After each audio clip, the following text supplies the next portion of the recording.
mengangkat kisah misteri, ironis, dan tragis dari berbagai belahan dunia. Assalamualaikum warahmatullahi wabarakatuh. Salam revolusi akhlak. Kembali bersama saya Deng Iwan dalam Kisah Gelap. Dalam Kisah Gelap kali ini kita akan melanjutkan cerita atau kisah yang kemarin seputar skandal ijazah palsu di Universitas Berkeley, Jakarta, tepatnya di daerah Menteng, Jakarta Pusat. Kisah kemarin kita sudah ungkap bahwa kasus itu ternyata menguap, meskipun rektornya Liarta S. Kembaren sudah ditetapkan sebagai tersangka. Namun sepertinya tidak berlanjut ke pengadilan. Beritanya menghilang.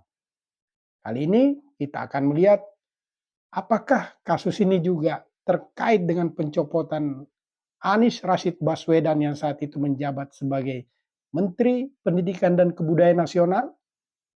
Sebab ada pernyataan Anies yang tegas, akan menyikat habis, akan membuka secara terang benderang siapapun yang terlibat dalam skandal ijazah palsu ini. Tak lama kemudian kita tahu Anies dicopot dari jabatannya.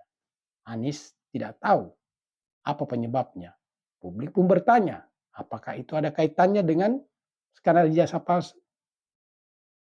Untuk lebih jelasnya, mari kita saksikan video berikut ini. Namun sebelumnya, jangan lupa subscribe, like, komen, dan share sebanyak-banyaknya. Yuk sama-sama kita nonton kisahnya.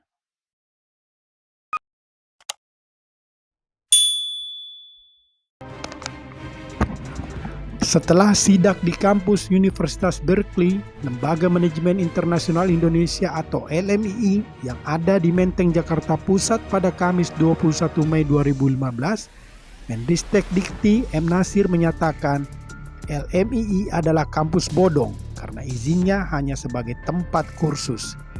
Ijazah yang dikeluarkan LMII juga dinyatakan palsu. Publik terperanjat karena seseorang yang diduga alumnus LMII bernama Arif Yahya adalah Menteri Presiden Jokowi.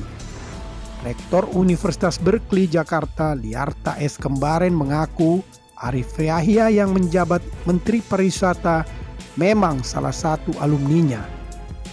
Arif mengikuti program Doctor of Philosophy atau PhD pada bidang manajemen. Saya lupa persisnya, tapi sekitar tahun 2000-an.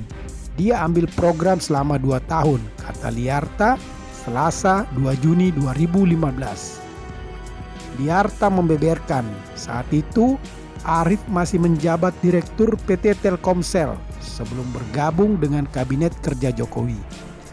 Arif memang pernah memimpin perusahaan telekomunikasi tersebut pada 2002-2013. Namun, Arif membantah Liarta. Itu tidak benar, saya tidak tahu kenapa tiba-tiba nama saya disangkut pautkan, kata Arif dalam konferensi pers di Gedung Sabta Pesona Rabu 3 Mei 2015. Menurutnya, gelar Doktor Manajemen Bisnis yang dimilikinya diperoleh dari Universitas Padjadjaran Bandung pada 2014. Adapun gelar Sarjana Elektro ia peroleh dari Institut Teknologi Bandung atau ITB dan gelar Master dari International University of Telematics di Inggris. Saat itu dalam situs resminya, LMII mempublikasikan daftar alumni yang meraih gelar PhD dari kampus tersebut. Sejumlah nama beken terlihat, seperti Arif Yahya, anggota DPR Kamarudin Watubun dan Lili Asjudireja, mantan Kapolda Sumatera Utara Inspektur Jenderal HD, serta mantan Kapolda Jawa Tengah ABR ada dalam daftar tersebut. Liarta mengatakan semua nama yang ada dalam situs LMII benar pernah mengikuti program PhD Berkeley, walau dia tidak bisa mengingat pasti tanggal-tanggalnya. Sementara Komarudin Watubun yang saat itu juga menjabat Ketua DPP Bidang Kehormatan PDIP mengaku menerima gelar kehormatan Dr. Honoris Causa dari University of Berkeley. Dia menerima gelar itu pada rentang waktu 2001-2002 saat dia menjabat Ketua DPD PDIP Papua. Tapi gelarnya Dr. Honoris Causa, bukan gelar akademis. Saya tidak pernah kuliah di sana. Katanya Senin 25 Mei 2015. Komarudin pun mengaku tak pernah mencantumkan gelar itu pada namanya. Sementara Wakil Ketua Mahkamah Kehormatan Dewan MKD Lili Asyudi Reja yang namanya ikut tercantum sebagai alumni LMII digantikan posisinya oleh Adis Kadir pada Selasa 27 September 2016. Wakil Ketua DPR Fahri Hamzah mengatakan pergantian itu dilakukan menyusul permintaan dari fraksi Partai Golkar. Itu cuma Golkar ganti orang, itu usulan dari Golkar. Formasi MKD tetap Ketua Pak Dasko, Wakil Hamkahak, Pak Suding, dan Adis Kadir menggantikan Pak Lili. Kata Fahri usai pelantikan Wakil Ketua MKD di Komplek Parlemen Senayan, Jakarta. Lantas, bagaimana sikap Anies Rashid Baswedan yang saat itu menjabat Menteri Pendidikan dan Kebudayaan Nasional soal skandal ijazah palsu tersebut? Dengan tegas, Anies menyatakan akan bertindak tegas atas maraknya praktik ijazah palsu. Dia akan melakukan pengecekan terhadap daftar instansi pencetak dan para penerima ijazah palsu. Begitu daftarnya keluar dari Kementerian Riset dan Dikti, akan kami cek semuanya, tegas Anies di Istana Negara, Jakarta, Rabu 3 Juni 2015. Menurutnya, praktik seperti itu tak bisa dibiarkan. Bahkan dia mengatakan bahwa praktik ijazah palsu bisa memicu adanya tindakan korupsi. Namun, kasus ijazah palsu ini tak pernah terungkap meski pihak kepolisian telah menetapkan Liarta sebagai tersangka.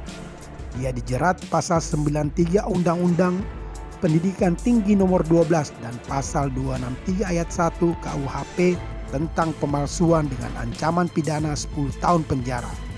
Tapi kasusnya menguap, hilang dari pemberitaan media massa. Sementara Anies dicopot dari jabatannya sebagai Mendikbud oleh Presiden Jokowi. Dia digantikan Muhadjir Effendi. Alasan Anies dicopot karena dianggap kurang gebrakan. Pak Anies juga bekerja dengan baik, tapi tentunya ada ekspektasi yang diinginkan Presiden dan Wapres ke depan ini yang mungkin berbeda, kata Sekretaris Kabinet Pramono Anung di Istana Kepresidenan Jakarta Rabu 27 Juli 2016.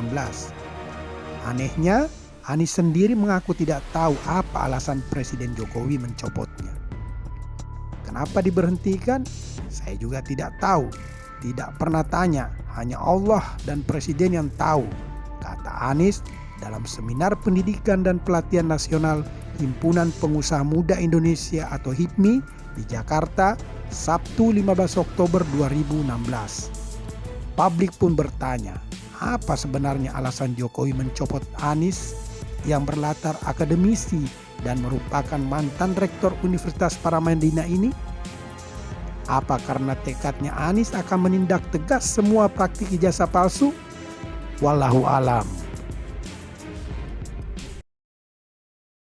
Demikianlah kisah gelap kali ini. Sampai bertemu dalam kisah gelap berikutnya. Wassalam.